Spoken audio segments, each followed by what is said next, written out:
I am 100% an advocate for using good tactics.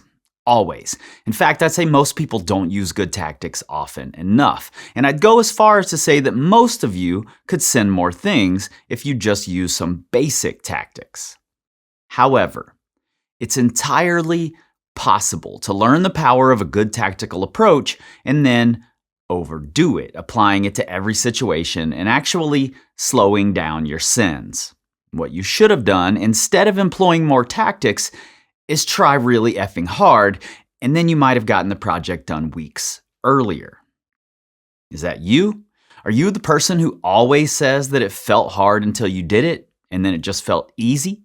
Are you downgrading everything you send because you've worked it into oblivion? Well then, yes, that might be you. You might be abusing tactics. Or maybe a better way to look at it would be that you're actually skipping the absolute most important tactic of all. In this video, I'm going to go over why you shouldn't abuse the tactical approach. I'll show you the tactic you're actually skipping and help you learn how to recognize when you should employ it and when you should maybe hold back. Let's get into it. Now, if you've watched The Climb on HBO, and let's be honest, most of you did even though you say you didn't, then you probably remember the scene where a contestant, Deco, drops off after he's made it to the next round rather than finishing the climb. He then catches some heat from Chris Sharma. In the moment you had like a little bit of uncertainty, you just were like, I'm out of here. Yes. That's the part where like, man, we kind of like lost a little bit of respect in that moment. And if we're honest here, Deco was just exercising good tactics. But this is Chris Sharma, the guy who's well known for trying harder than just about anybody in every situation. He expects people to give their best. Plus, he probably had producers breathing down his neck about needing some exciting moments and wishing Jason Momoa was on screen for more than 35 seconds an episode, and then Deco just takes the easy way out. Now, I'm not mad at Deco or at Sharma, but it does highlight an important issue that a lot of climbers fall victim to. Over time, as we explore the more tactical approach, we realize how things can go from impossible to possible to dialed to easy. And it seems like a miracle when it happens, and we want that every time. We want it to feel easy.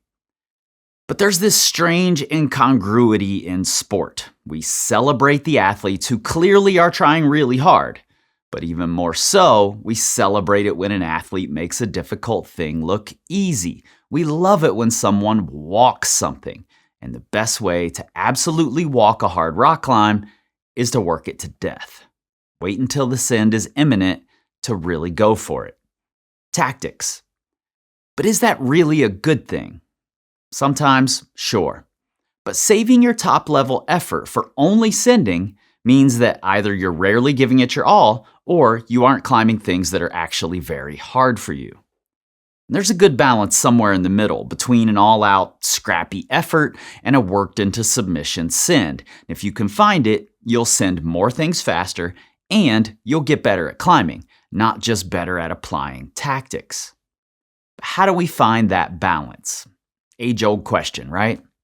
Do I look for better beta or just try to do it?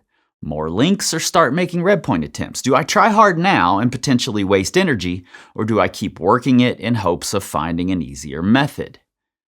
The answer to all of these questions really is both. You do both. You can do both. It's not an either-or issue. Here's the key. You need to look at red point attempts or hard send efforts as testing your theory.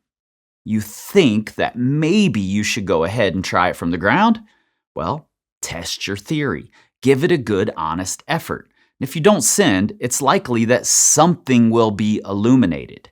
A sequence that's too hard on the go, a rest stance that just isn't restful yet, a missing foot move that you hadn't quite connected yet but forgot about. Trying hard, if you can do it honestly, will highlight where you aren't ready, where your theory still needs more work. Now, side note here, if you aren't sure if you really try as hard as you could, and let's be honest, most of us don't, my new Try Hard Toolkit can help you learn how. It's entirely free, 1-hour video series that'll help you learn what both science and experience say about how we can access our top levels of effort. The link is in your show notes. Now, once you've tested your theory and you've come up short, then you can go back to that tactical approach. Address the things that were highlighted when testing your theory. Be systematic about it. And when you've checked those boxes, whatever they are, better beta, learning a rest stance, that missing foot move, whatever, test your theory again. Whenever I hear climbers talk about the red point process, they do so as if it's a linear thing. You learn the moves, you link the sequences, you start giving send attempts, and continue until you just do the thing.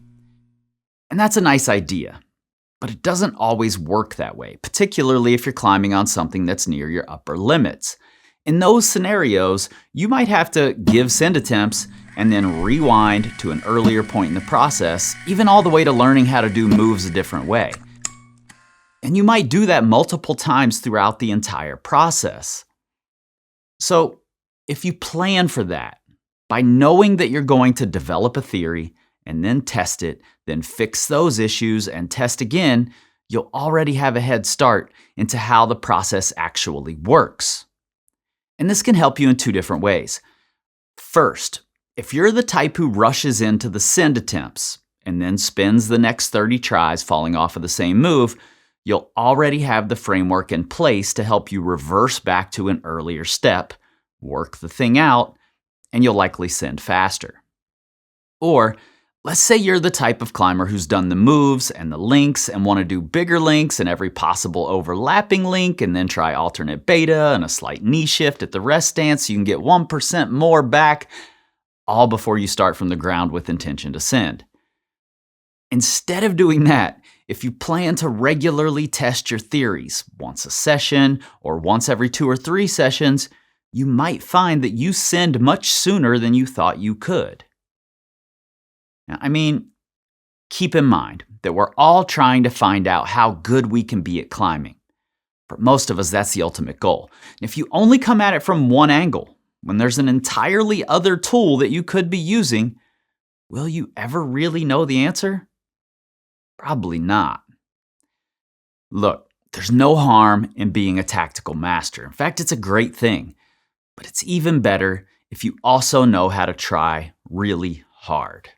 You can learn how to try really hard in the free Try Harder Toolkit or by watching this video next.